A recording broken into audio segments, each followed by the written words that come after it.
And with me right now from United Board is Maggie Blackwell. And today you are primarily talking about landscape. You chair that department. Right. You're also the board secretary. I should say chair of that committee, not department. Right. Yes. Right. And you're also the secretary and... Right, governing documents. Do all kinds of things. And communications chair. Yes. They keep me busy. Yes, they do. They said, we don't want you sitting around. Okay, so we had a big, long meeting yesterday of Landscape Committee, and it was very interesting. We had very many features. Mulching restarts Saturday, August 10th, and this is the announcement that was sent out email to all residents.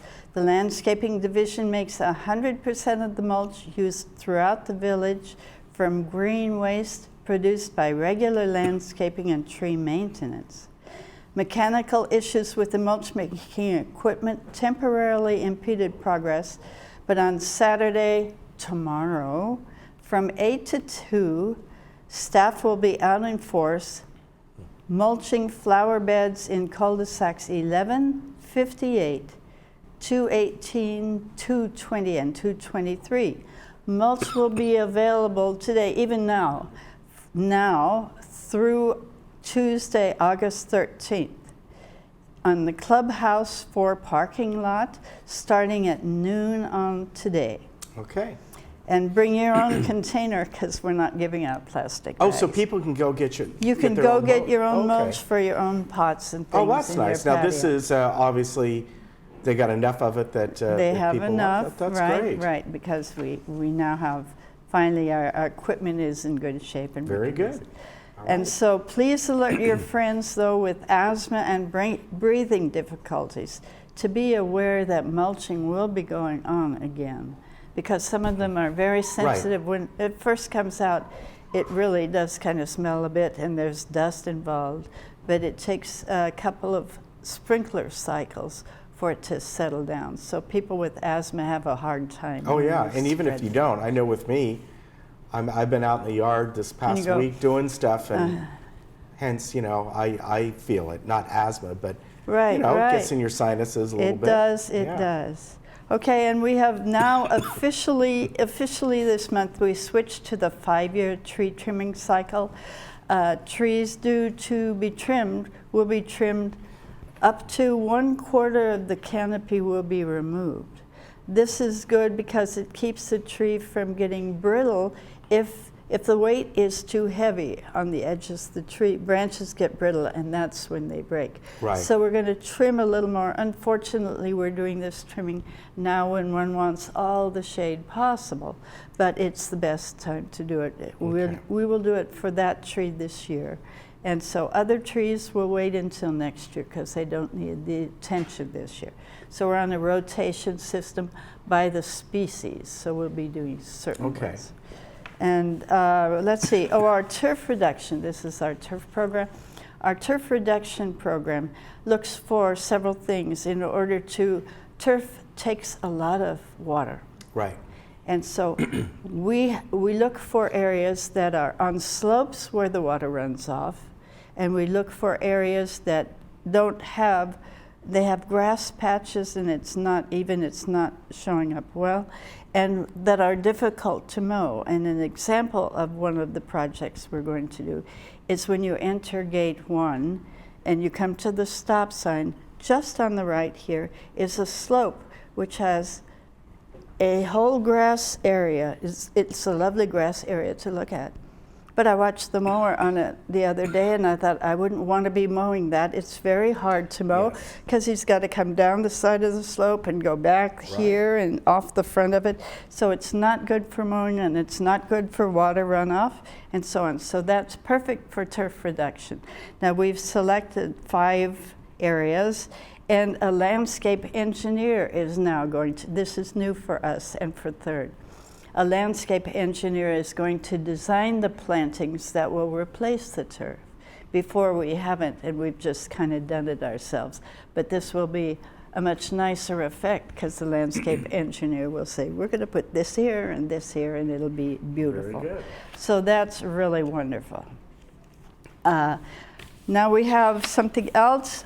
We discussed rats this week. But rats and fruit trees. We have more than 7,000 fruit trees in the village, and these fruit trees were planted by members or by staff at member request. And unfortunately, some of them are not maintained well, and even the best maintained ones sometimes have fruit on the ground. Well, our rat calls have gone up from 953 in 2012 to 1,999. That's an increase of over 1,000 rat calls a year. So definitely we are having a rodent problem.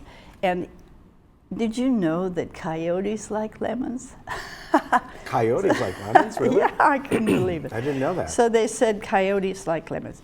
So we have to reduce the number of fruit trees we have. So if a fruit tree is not being maintained, we will notify the member and remove the fruit tree. And we will allow no new fruit trees to be planted. Mm-hmm. And of course, no vegetables were ever supposed to be planted. Right. So we say again, no vegetables will be planted and no new fruit trees planted. And when the unit is sold, if it has fruit trees on it, before the close of escrow, those trees will be removed. Okay. So that's the way we're going to control it. But if you're maintaining your lemon trees, and they're doing okay, they were supposed to be dwarf only, but turns out a dwarf tree will be 20 feet tall and produce almost as many lemons. So we have to curb that back. It's much bigger than people think. And just huge. I know what you're saying. I have some fruit trees, and where I live, and of course the dogs love hunting for rats. Sure. And all that. And I'm thinking of not my citrus trees because they're pretty small, but there's some of my fruit trees. I'll be honest with you. I think like my peach tree. It's got the boar beetle in it, so that's going to have to come down. And sometimes it gets to the point you maintain these over the years, and how much food are you really using, and how much just falls on the ground. And so they're great to have, but right. And when our resident first plants the tree or has the tree, moves in, they're healthy and they're able to get out there, because not only do you have to pick up the tree, but you're supposed to trim it yourself and so on. So you pick up the fruit, but when your back begins to ache and your shoulder hurts and things like that, or you get asthma or things, you don't want to be outside doing that. And so they kind of let it go and don't give it the attention it requires. And then the rats find out and we're in trouble. Yes. So anyway, this resolution will go to the board for approval. Okay. And that's a good thing. Yeah. Kurt Wyman talked to us. He gave us a report on tickets, landscape tickets, and these are from resident calls. And what happens is a resident gets concerned about something, and they call, and a ticket is started. Then staff is pulled from the regular crew to respond to the tickets, and the supervisor also has to come, and they do selection of planting or removal or whatever. So those people are pulled off the crew, and the crew falls behind, okay?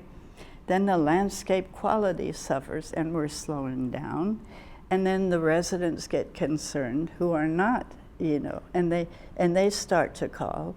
And then we have the landscape tickets generated. So it's a vicious circle. We just go around like this. So Kurt has come up with a new plan, which we hope will work.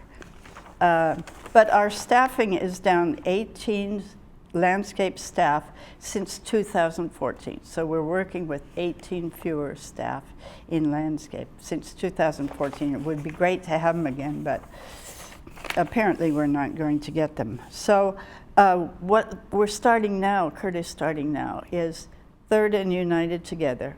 There will be 2 teams, so one will probably work United and one will work Third. 2 teams of 2 guys and a truck. And those guys, the resident calls resident services.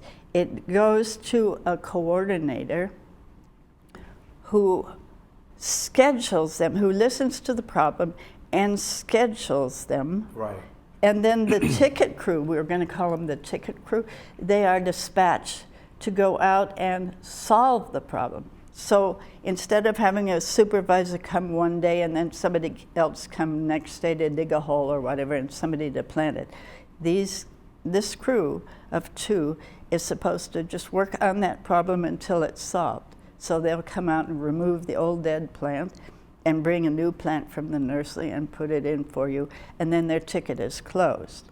The issue will be resolved, and that hopefully will take care of things. In the meantime, the crews will be a little short, but it's only 2 guys. So well, it's 4 actually, but we're hoping that this will solve it, because otherwise the supervisor has to go out first and last. Right. And then it's too many people having to go out. So this is one solution that we're going to try, and I think that will probably work pretty well. Our tickets have gone up 6,000. We have 20,000 landscape tickets right now. That's up 6,000 from 2010. So people are really actively calling all the time now. And some of the tickets are getting pretty old, and we hope that doesn't happen. Now, we hope to drop the number of tickets. It's looking like it's going to drop by 5,000 this year, so we're almost going to be back to the 2010 level, and that's very good. And unfortunately or fortunately, United has 56% of the call-ins. Third has only 44, yet Third has more property than we have. So I don't know. We care more? I don't know. So that's very interesting. But our response, here's an interest. This is a wonderful graph we love to show. This is our response. Right. It has dropped how quick from 8 days down to 2 days for the majority, if you've averaged Very it all good. out. So this is an excellent. Is that because you're going out there and digging up things? Oh yes, right. I go, yes, when they get stuck, they call me. No, not really. Okay. Now, there was one moment in the meeting that was very strange yesterday. A director who considers himself an efficiency expert demanded I announce how many times mowing was done every month and at what cost in order to determine the efficiency of the mowing service. That would be great if we mowed at the same rate every month throughout the year. Right. But we don't. And he knows that because I've told him 4 times and given him the paperwork. And our budget reflects that. It explains exactly 6 times he has seen budget documents that explain why we go on an annual budget for landscape. It's because landscape is a seasonal game. Right. That's right. Mm-hmm. In the winter, we mow every 14 to 21 days. That's every 2 or 3 weeks, depending on how slowly the grass is going. In the summer, it's every 7 to 9 days.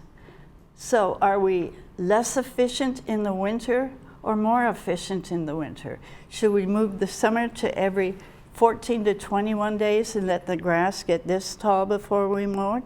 Or shall we keep mowing in the winter in order to do the same number? He wants us weekly mowing. Well, you're mowing in the winter when you have no need to be, because the grass hardly grows 1/8 of an inch in a week. Right. And so in the wintertime, it's sleeping like everything else, and that's why we blow the seed all over in the winter. So that was kind of a nonsense request, but he could demand that I'm being inefficient because I will not give us statistics out so that we can say that in May, you only mowed 3 times and you should have mowed only twice because we only mowed twice in the winter.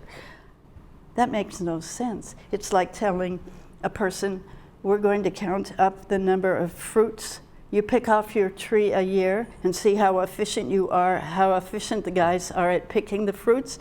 So, of course, they pick 0 in the winter months, and then they pick a whole bunch in the summer. Well, can you call them inefficient in the winter or in the summer? What is efficiency with that? Efficiency is getting the grass cut to about this high. you know, a certain number of inches, that is the efficiency. Right. And so that was a bit of nonsense, but we have to go with that. You know, we have to answer these questions even though they don't make any sense. Okay. Landscape is seasonal. Yes. Okay. There we go. Okay. Anything else? No, I think that's it. Thank you. All right. I appreciate you coming on. And we will, you know, remind you folks that if you're watching us in the morning, that the United Budget meeting will be at 10 o'clock, and we'll be showing that live. It then replays on Sunday, the next couple, 3 Sundays. It's going to be later in the day, in the afternoon. It's in our schedule. I forget offhand. I don't have it with me, but you know, those will get replayed as well. All right. All right. So everybody watch the budget meeting. All right. Good to see you. Thank you so We're much. trying hard on the budget. All right. You take care. Thank We'll you. be right back.